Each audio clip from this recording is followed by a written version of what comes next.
Hi guys, welcome to Pixel Affair. It's Kobe here, and this video is a part 2 of the breakdown of Ghana Football Awards 2022 opening graphics.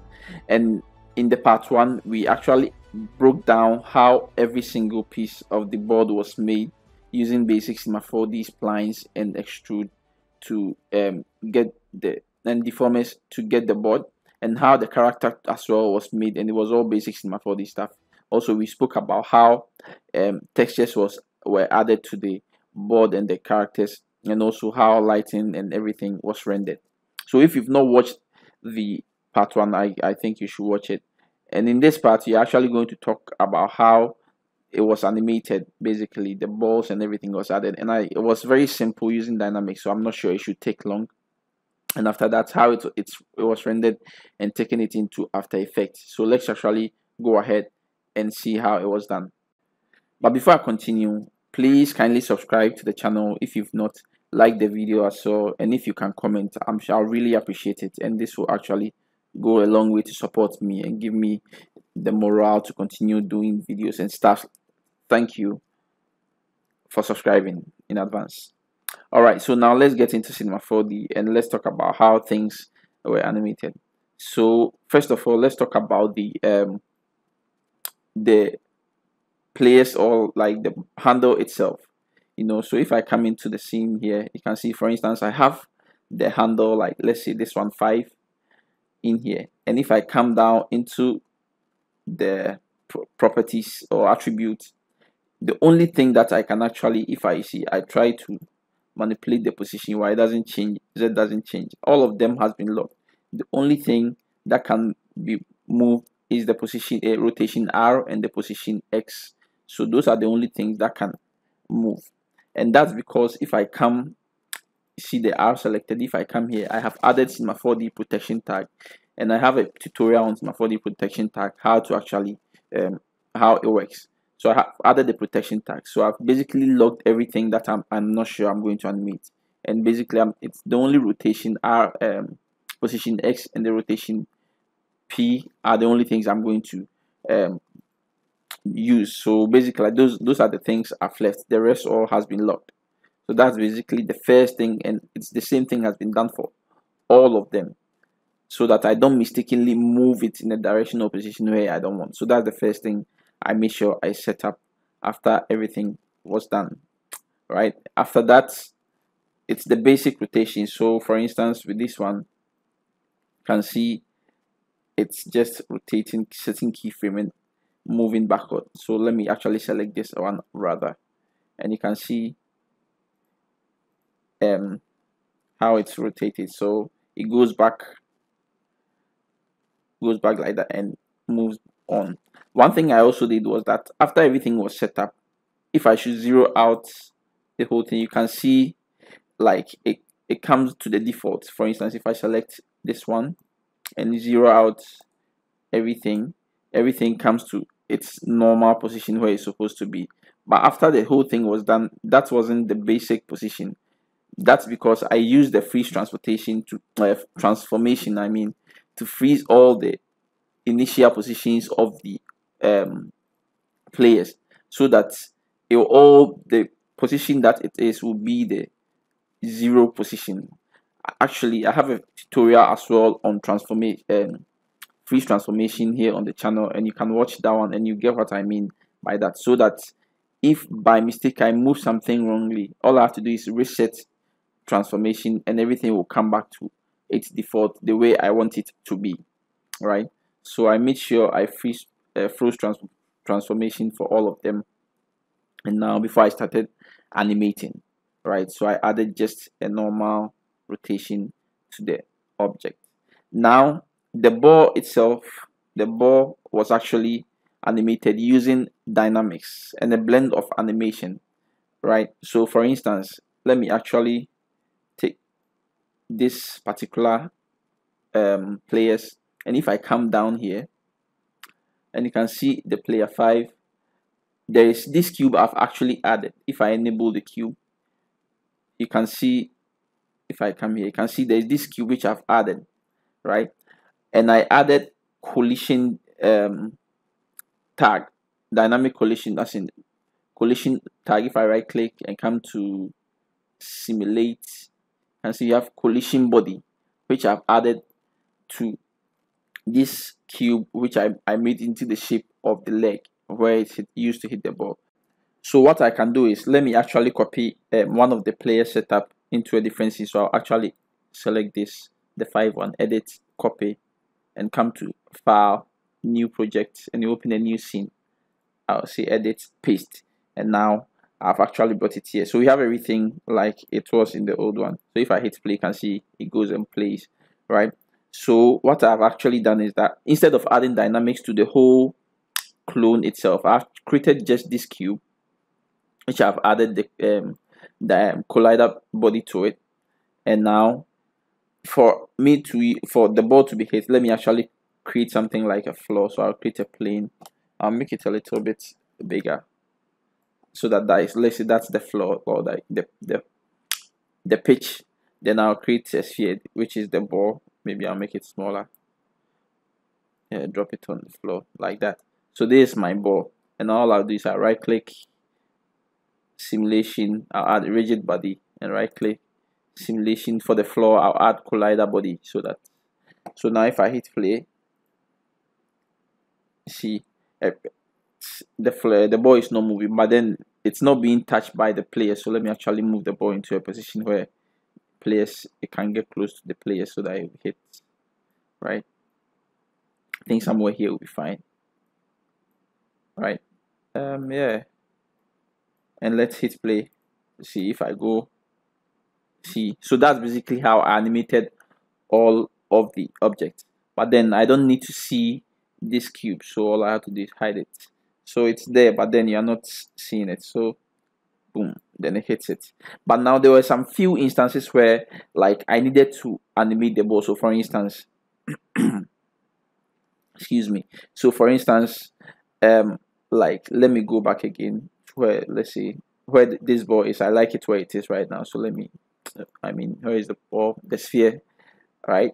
I like it. I want it to be at this position, right? But in this place, before it starts, I don't want it to be there. So what I'll do is I'll set a keyframe here. Then I'll come in here, make sure I select the keyframe that I set on the timeline, and move it to, like, let's say frame 25. And I'll bring the ball somewhere here, right?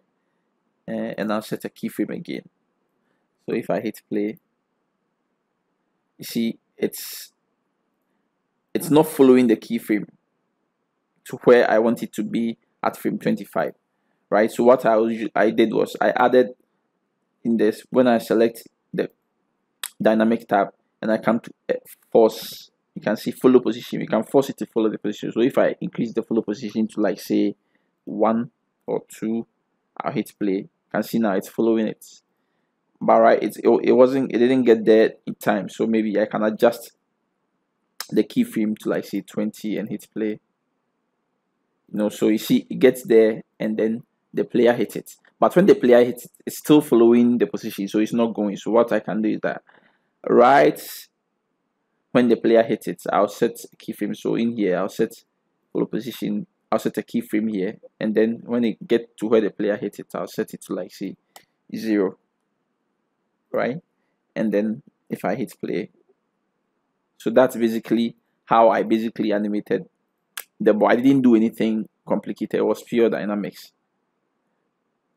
in all of the scenes. Basically, where I needed to add that, I added it. Where I wasn't needed, I didn't. So that's basically how I animated everything, and it was done, and quite simple. All right.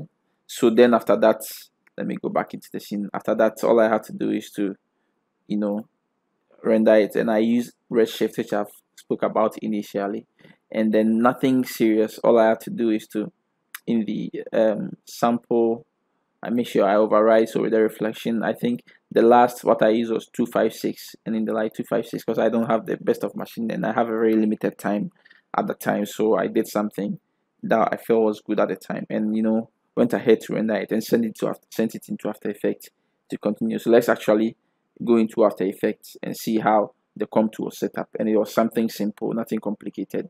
Let me actually show in the output.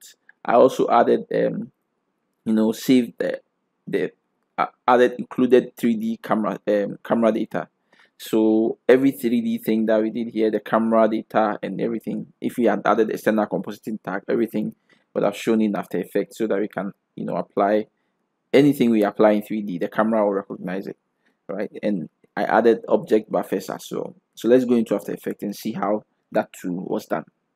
And one last step I want to add was that in this case, after the dynamics, animation and everything, if I think I like it, what I did was to make sure you bake your dynamics. So if I select the sphere and come to the dynamics tag on the sphere and come to, you can see you have cache. What you have to do is to bake, or so that it will bake all the dynamics you have in the scene, so that now you can scroll and now everything will be consistent. And by that way, you can actually go ahead and add your cameras and animate it the way you want it. Because when you have dynamics on, you can use the timeline to actually gauge where, let's say, you want the camera to be at this point and you want it to go back, you know, you actually struggle. So there's something I did, and I need to add it, because after you are done with your dynamics and everything, you have to make sure you bake it. So here we are in After Effects, and this is basically the scene. So to import our scene, which I rendered in PNG sequence, all I have to do is to come to File, Import, and I'll say File, right? I'll choose File, and it will open this dialog for us to choose. Or what I most of the time do is double click here, and you'll open the same thing. And I'll just, because I saved it in Cinema 4D, let me actually go into Cinema 4D, and in my render settings, you can see the save option. If I come down here to Composite Project, I check save, and the target application was After Effects. So now it gives us this scene 3 AEC file. So anytime I open this, it will bring in all my image sequence in proper order and everything the way I want it. So that's how you actually import your scene. So I brought it into After Effects, and now let's actually get into some of the scenes. So maybe from here I actually didn't do much, honestly. So let's actually go into this particular scene, and you can see all I'm doing is that I've added the background, because the scene came with transparency. So for instance, let me take off this one and maybe the flare, and you can see it's a transparent scene. It has no background, right? So I added those two, and then the flare, right? And the flare, you can see it's moving with the camera, and that's because I included 3D data from Cinema 4D. So now the camera was also exported into After Effects. So now it recognized the flare, because the flare is also source type is 3D. So now it recognized the camera, right? So that's basically all I did, adding the background. And let's go back into the main comp, and I did same thing for literally all of the scene, this one as well. And in here, let's actually get into this one. So same thing. The few things I did was to maybe some places where I feel like the light wasn't enough.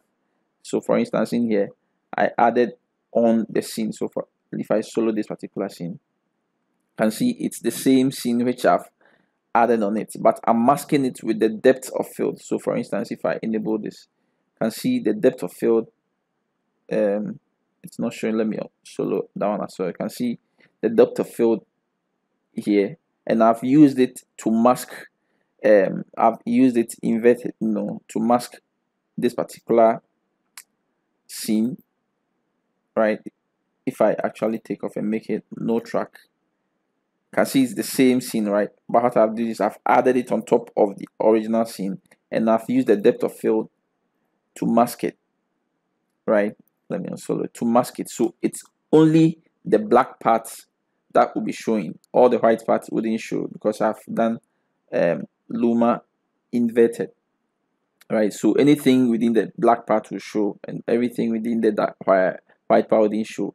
And I've added it on top of this particular one, because I felt the back here was a bit darker, and I felt like I needed a little bit of light in there. So that's what only thing I did. And after that, I added my the usual background and stuff and the flare. Right, so that's basically all I did for all of this. Where I felt like it was darker, I probably added the scene on it and maybe reduce the transparency a little and all of that. small shenanigans. So that's basically how the whole scene was comp.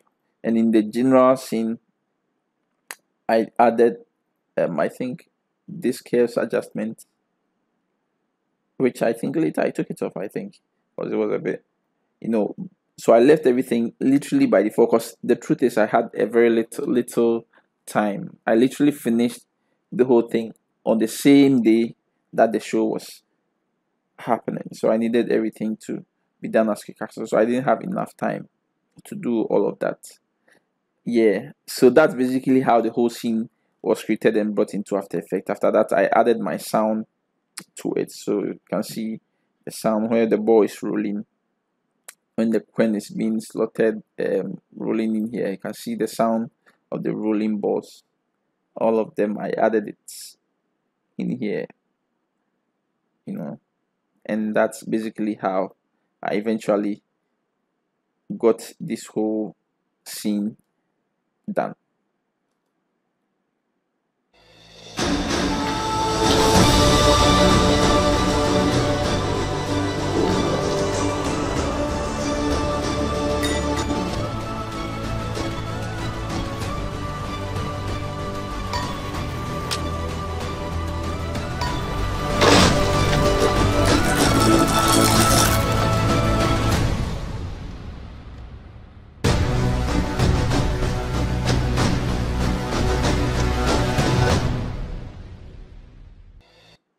So yeah, basically this is how everything was done. I hope this breakdown probably will help you or give you an idea of how certain things were done.